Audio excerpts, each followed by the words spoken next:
Hey everybody, and welcome back. I just got home from RetroWorld Expo in Hartford, Connecticut, at the Connecticut Convention Center, and I had a lot of fun, man. I went 2 days.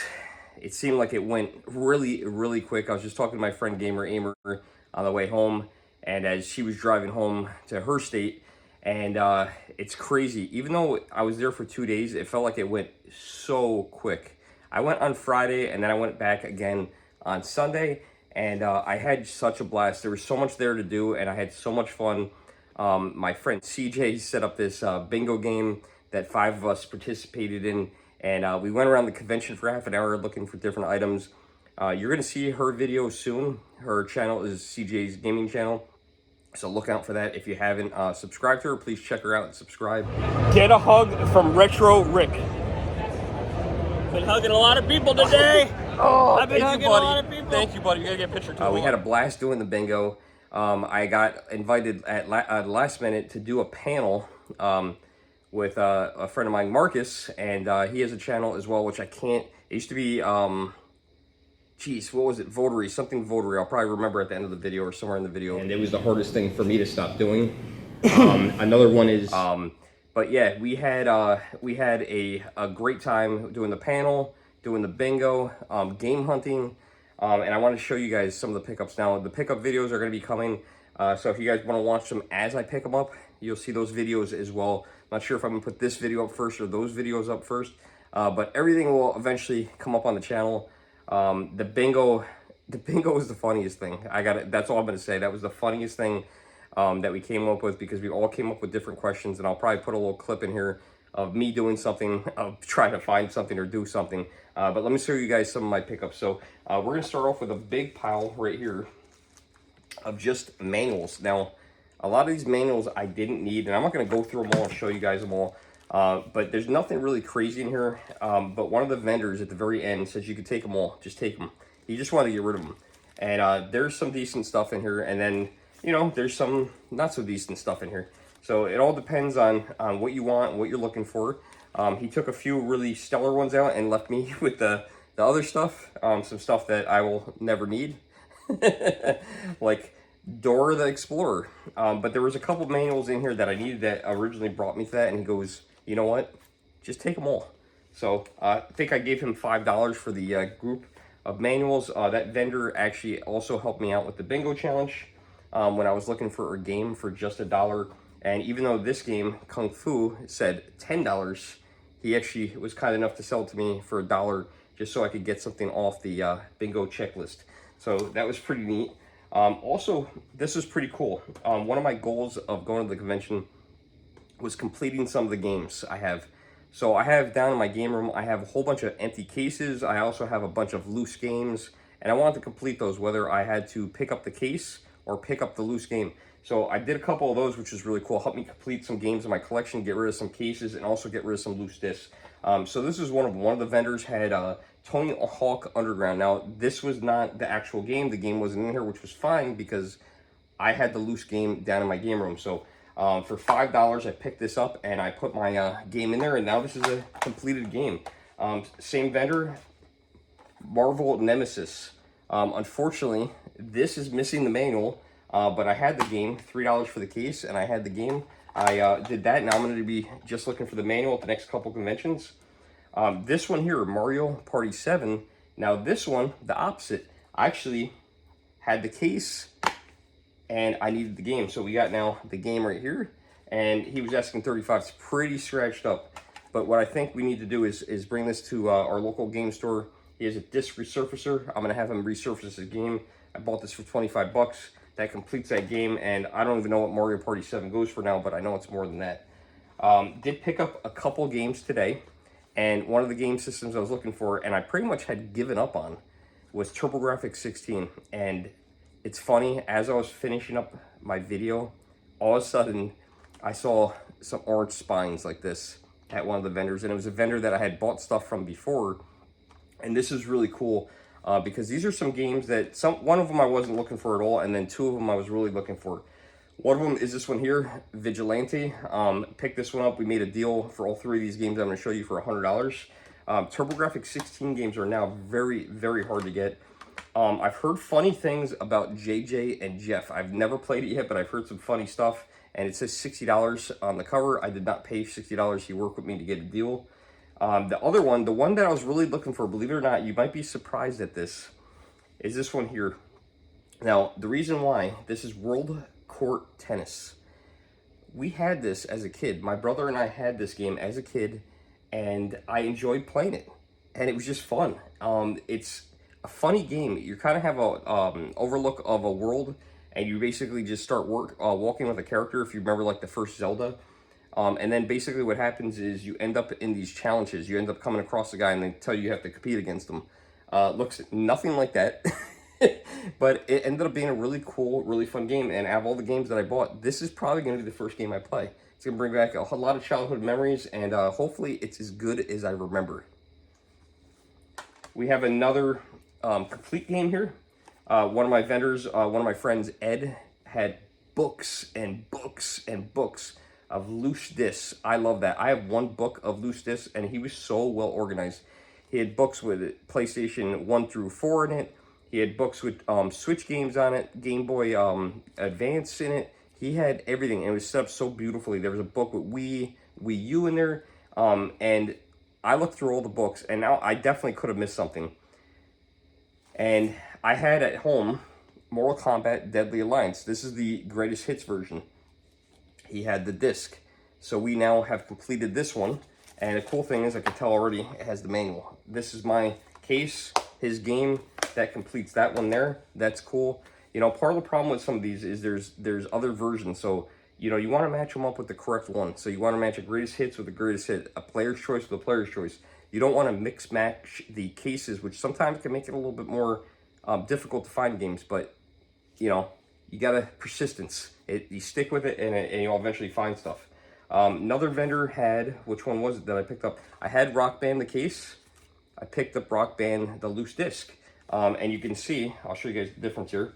See the difference? See how the one has the maroon case to it, and the maroon PlayStation 2 on the bottom of the disc here. And this one has a black case and a black PlayStation 2.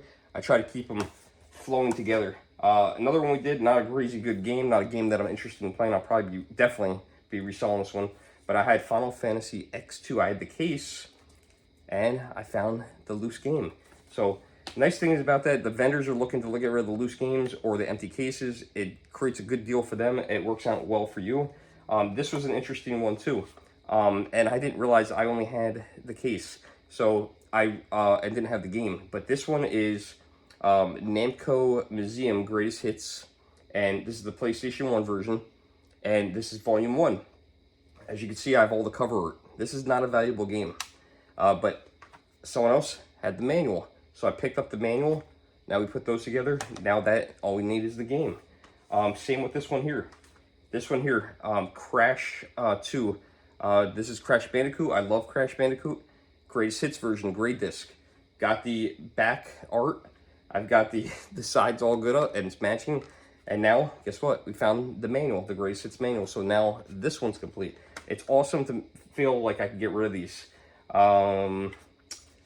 This one here, Wii Sports. I don't remember where I picked this up. Did I pick up just the disc? I think I picked up just the disc on Friday. Today's Sunday.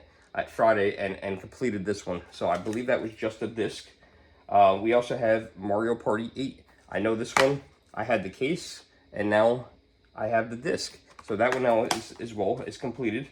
This one here, Smash Bros. Brawl. Same thing. I had the case. There's the game. Complete box now. This one here, same thing. I had the case. Now we have the game. So this one is complete in box. This is a game that I picked up on Friday for the 3DO. I've never played it. Starblade. Looked like it was okay. I don't know. I watched a couple months ago like the best 3DO games. I don't remember if this was one of them or not. I wrote down a list. And I wrote that list down for a different show. And I've since lost that list. But yeah, we picked this up because I thought it would be cool to add something to the 3DO games. My friend CJ was playing this game at her house a few weeks ago when I was there. Little Nightmares 2. And this is a brand new sealed copy that I bought from a guy named Cruz, and he has a store out in Connecticut, in Vernon, Connecticut. I want to say it's called Cruz Retro. So if you guys are out in that area in Vernon, Connecticut, it wasn't too far from Hartford, maybe 20, 25 minutes at the max. Very nice store, very nice guy. I met his whole entire family, nice people. And he gave me this game for, I think, $15, brand new sealed. CJ looked like she was having a blast with it. It looked really weird. I think this is a game that my daughter might even enjoy playing. So he grabbed this and picked that up. Metal Jesus Rocks. I was watching one of his videos a couple years ago, and he did an Xbox 360 games that he liked on the 360, and one of them here was Blur. I don't remember what the vendor game did for me on this one, but I want to say it was around 20 bucks. It was one of 3 Xbox 360 games I was looking for. I was also looking for the Sega Dreamcast collection, which I was not able to find. Vendor found it later on Saturday, and someone picked it up and bought it before he could pull it. So that sucks. He told me. So it was there. I could have bought it, but I missed out on that. And the other one was Tread. It was a 3-pack. It was Tread, which is a mountain biking game, Splosion Man, and something else was on that one. And I'm looking for that triple pack. But we got one of the 3 games I was looking for, so that gives me other games to find on the next hunt. We're down to our last... Oh, that almost went right over. Down to our last 2 items here. And this one here, I wanted to buy a Sega Saturn game. I haven't bought a Sega Saturn game in a little while. And I got Duke Nukem 3D. I love games like Doom and Duke Nukem. They were just a lot of fun. I don't know how this is on the did I say Sega CD? I think I said Sega CD. Sega Saturn. But I wanted to pick this up. I picked it up for the Sega Saturn. Had a nice case. The vendor was very nice, was very generous, gave me a good deal. I think he had an $80 or $90 on this. I want to say I paid maybe $70 for this one. Some of these Saturn games are getting very expensive, as well as the Sega CD games, but the Saturns are the most expensive for the majority of these games. And yeah, they're not going to ever go down. They're going to keep going up, as far as I can tell. So I figured, hey, now's the time to pick it up. I never buy expensive games. I've never bought a $100 game that I can recall. Bought many games that add up to $100, but never bought one specific game for $100. So this is one of the more expensive games in my collection that I can recall that I bought retail. So he gave me a good deal. He also had some really cool stuff at his booth, including a Virtual Boy kiosk. Oh my God, that thing was so cool. And if I had endless amounts of money, I would have picked that thing up. He was asking $6,000 for it. The vendor is from Tampa, Florida. He had amazing signage, neons. He had a neon Game Boy sign. He had an N64 game sign. He had a Nintendo sign. He had some Xbox stuff. He had some cardboard standees like this, but for older stuff. The guy had a lot of amazing and cool items.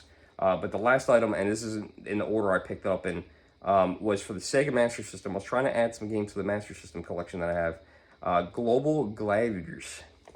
This is actually a McDonald's game. Now, this is a PAL version. Now, the cool thing is about the Sega Master System is it's region-free, which means that you could play a Japanese Master System game, or a European Master System game, or American Master System game, all on the same console.